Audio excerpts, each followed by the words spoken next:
أعوذ بالله من الشيطان الرجيم بسم الله الرحمن الرحيم والتين والزيتون وطور سينين وهذا البلد الأمين. Tiga sumpah, tiga ayat isinya sumpah.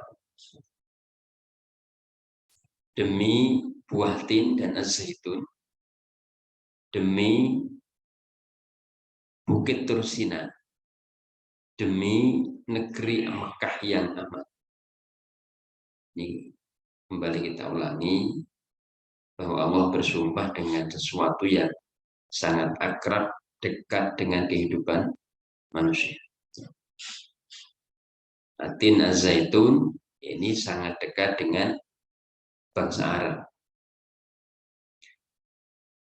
Maturi sinin, posisi atau tempat yang sangat dihormati, terutama di kalangan Yahudi. Karena di situ tempat Nabi Musa menerima wahyu, Bukit Tursina. Wahadal baladil amin, demi negeri Mekah yang aman. Negeri Mekah yang menjadi tempat tinggal dari Rasulullah, tempat lahirnya Rasulullah, jantung spiritualitasnya Islam, pusat bermulanya peradaban Islam. Di Ka'bah di situ bagi satu tempat yang pusat peredaran, katanya titik bumi ya di situ. Tiga sumpah ini menunjukkan kesungguhan Allah dalam mengantarkan ayat-ayat berikut.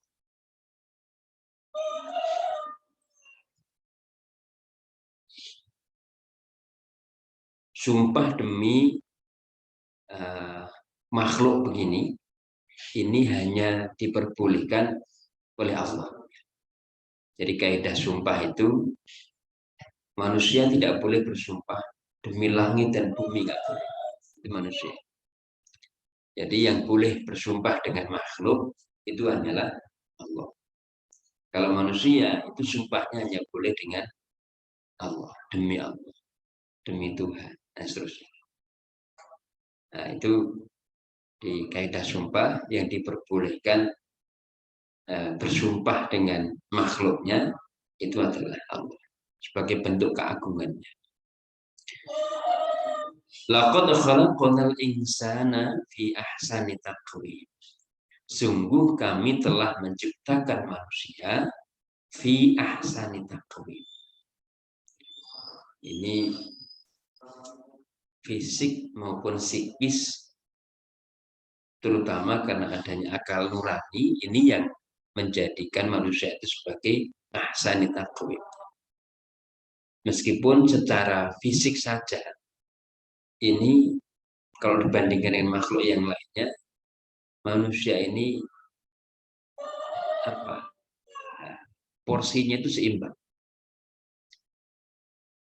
Ada makhluk yang panjang tangan dengan panjang kakinya mungkin lebih panjang tangan. Kayak siamang, monyet. Itu kan karena dia menggunakan mayoritas aktivitasnya itu dengan tangan. Sehingga tangannya lebih kokoh daripada kaki.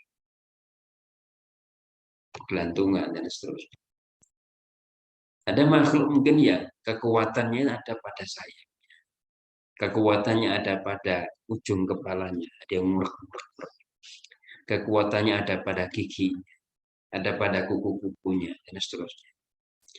Nah, Allah mendesain manusia itu kekuatannya bukan pada kekuatan fisiknya, tetapi pada kemampuan akal. Justru yang lembut di dalam kepala kita ini yang sebagai kekuatan terbesar manusia. Bukan kekerasannya, tetapi justru kelembutannya sebagai kekuatan manusia itu. Maka kalau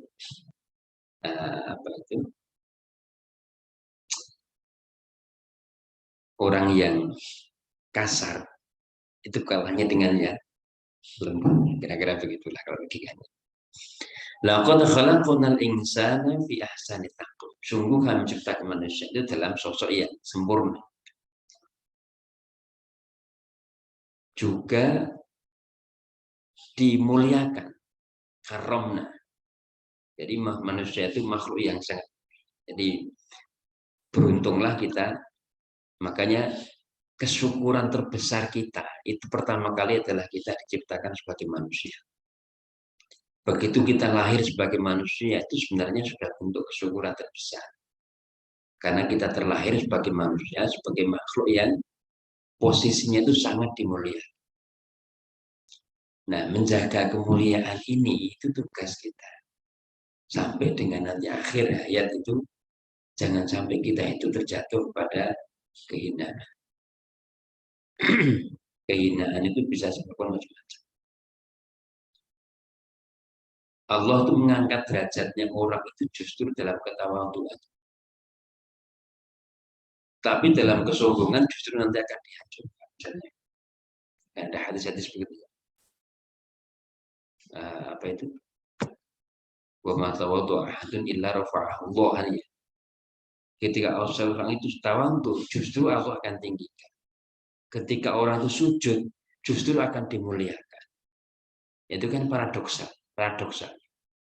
Sesuatu yang kalau ketika kita merendahkan diri, perintahnya dengan wahfid janah, kita tunduk, rendah, itu sujud itu justru sebagai sumber kemuliaan. Sujud sebagai sumber kemuliaan. Tetapi wala tamshi fil ardi maroha. Jalannya kita gembelengan, maroha itu kan gembelengan. Wala tamshi fil ardi maroha. Itu justru sebagai sumber kehinaan. Nah, yang begini-begini, saudara sekalian, kita perlu merenungi, menghayati ya, bahwa khalaqnal insana fi ahsani taqwim itu perlu kita resapi dari berbagai sisi. Apa sih sebenarnya yang menunjukkan kemuliaan manusia itu? Lalu instrumen apa yang bisa kita gunakan untuk menjaga kemuliaan? Nah, instrumennya kita temukan semua di Quran. Ketawaduan, kesujudan, ketundukan, ketaatan, kepatuhan itu justru instrumen-instrumen untuk menunjukkan kemuliaan manusia itu sendiri. Bahkan ketundukan, ini kalau kita bicara satu sistem besar, sistem ketaatan itu juga sebagai bagian dari sifat yang mestinya melekat kepada setiap muslim. Maka Rasulullah mengatakan begini, as-sam'u wa ta'atu 'alal mar'il muslimi fi ma habba aw kariha. Ketaatan itu wajib bagi seorang muslim, menjadi watak dasar seorang muslim fi ma habba aw kariha. Baik pada posisi dia senang maupun tidak, maupun tidak. Nah, di hadis lain ini, dan ini saya kaitkan dengan itu. Khiyaru a'immatikum alladzina tuhibbunahum wa yuhibbunakum wa tusalluna 'alaihi wa yusalluna 'alaihi. Pemimpin terbaik itu adalah yang mendoakan rakyatnya dan rakyat mendoakan. Mencintai rakyatnya dan rakyat mencintainya, mendoakan rakyatnya dan rakyat mendoakannya, saling mencintai dan saling mendoa. Wa syiraru a'immatikum alladzina tubaghidunahum wa tubghidunahum wa yabghudunaka wa tal'anunahum wa yal'anun. Nah, lanjutannya ini ada begini. Terus kemudian qala ya Rasulullah afala nunabizuhu. Ya Rasulullah, kalau ada pemimpin yang saling melaknat dengan rakyatnya itu, apakah kemudian kita nunabis mufaraqah, yang mufaraqah? Rasulullah mengatakan enggak, tidak.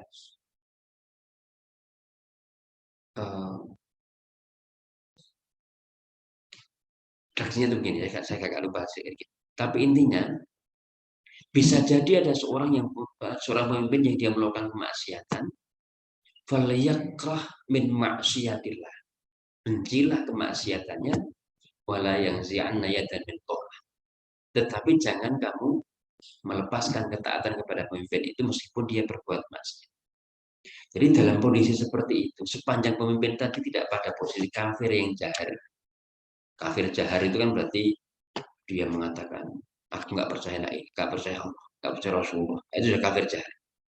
Tapi sepanjang dia itu masih Islam, meskipun dia fasik, ya, fasik karena perbuatan dosa tadi, itu masih ada kewajiban untuk taat, kan gitu ya.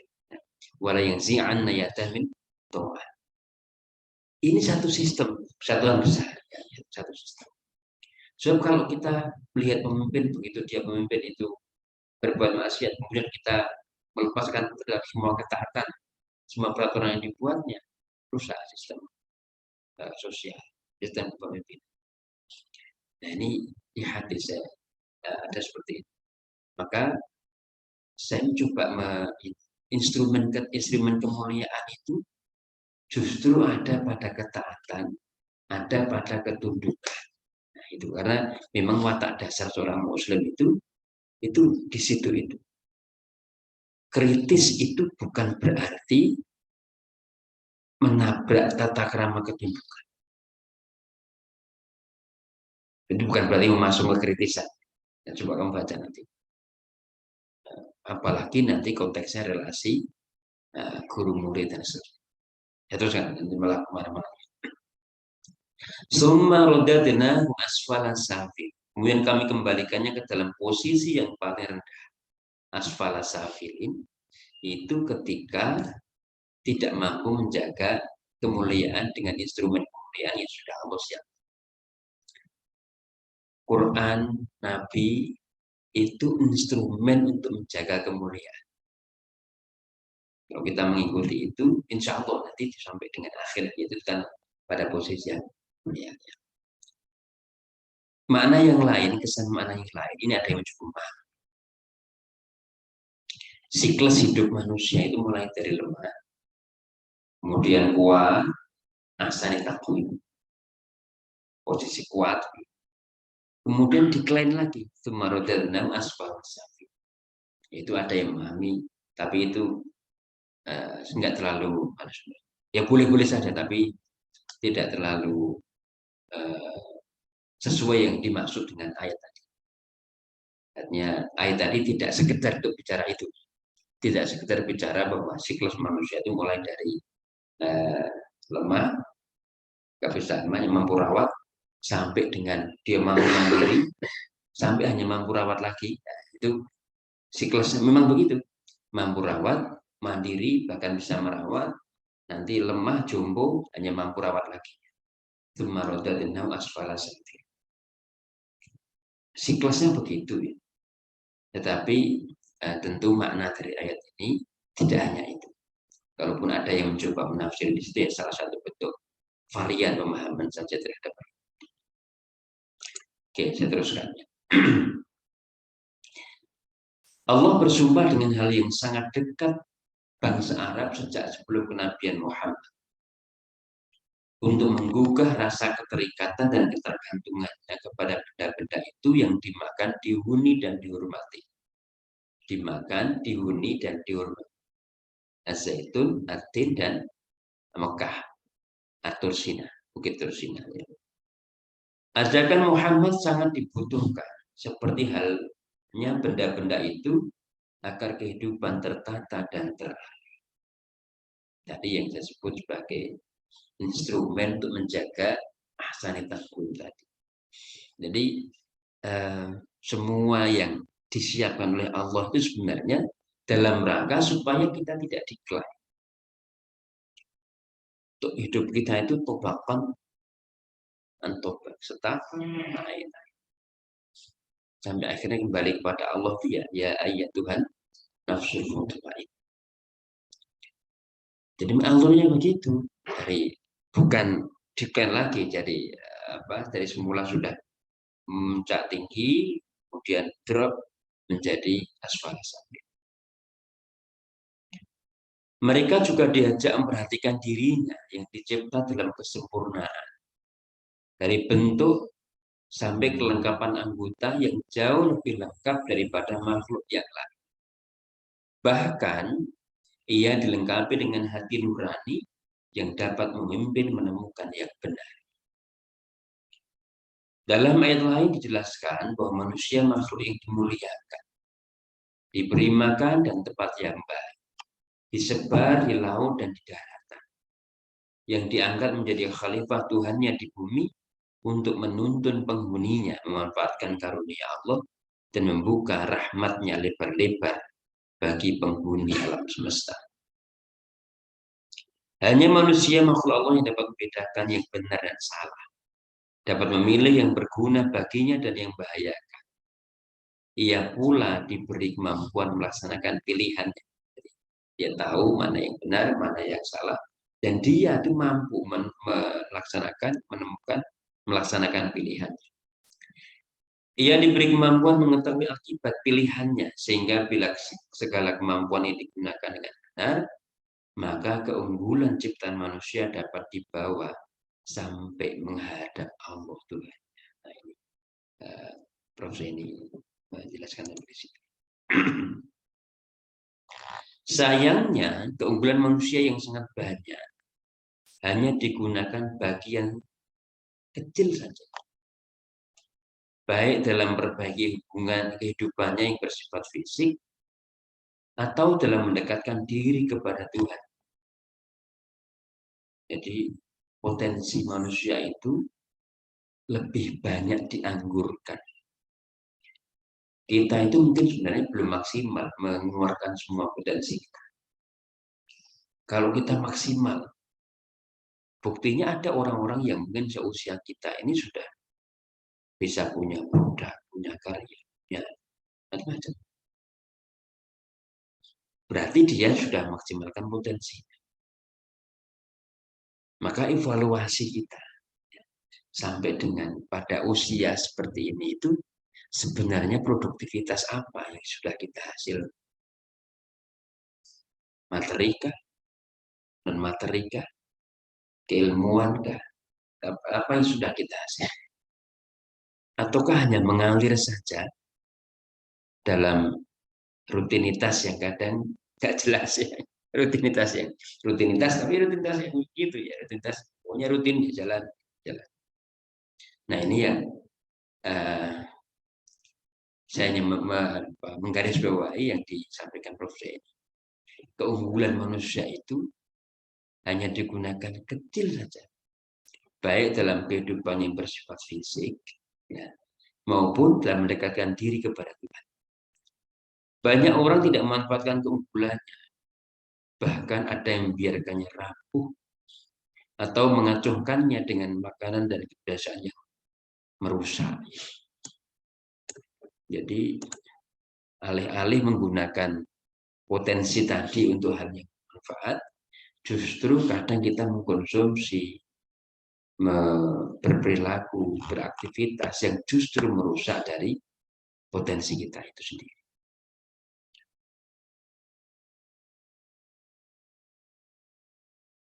Setelah manusia terjun di kehidupan, bergaul dan berinteraksi dengan sesama dan lingkungannya, banyak yang terseret arus kebendaan, sehingga berubah penampilannya ketika kembali kepada Allah. Tiada berbekal, hina, dibentak, dan disalahkan, serta digiring malaikat yang kasar. Padahal semula para malaikat hormat dan mengakui kelebihan. Manusia yang diwakili oleh Adam alaihissalam luhurnya. Dulu malaikat hormat pada kita. Tetapi ketika nanti kita kembali kepada Allah dengan kondisi yang tidak mampu menjaga kemuliaan, kita justru yang akan dibentak-bentak oleh malaikat. Kira-kira. Nah, ini apa? Kenapa kemuliaan itu mesti dijaga sampai mati. Keunggulan cipta manusia adalah rahmat terbesar yang harus memberi manfaat yang besar pula, tapi nyatanya tidak demikian. Keunggulan itu justru membuatnya lebih sadis, buas, dan rakus yang mestinya memimpin kehidupan di bumi menjadi musuhnya yang utama. Nah, saya kira ini beberapa penjelasan yang perlu kita highlight dari Prof. Zaini. Oke, baik saudara sekalian, saya kira itu dulu. Mungkin ada kuliah pagi. Mudah-mudahan yang kita baca sedikit ini ada faedahnya. Dan mari kita cukupkan, kita akhiri bersama dengan alhamdulillah dan majelis. Alhamdulillahirrahmanirrahim. Subhanakallahumma bihamdika asyhadu an la ilaha illa anta astaghfiruka wa atubu ilaik. Assalamualaikum warahmatullahi wabarakatuh.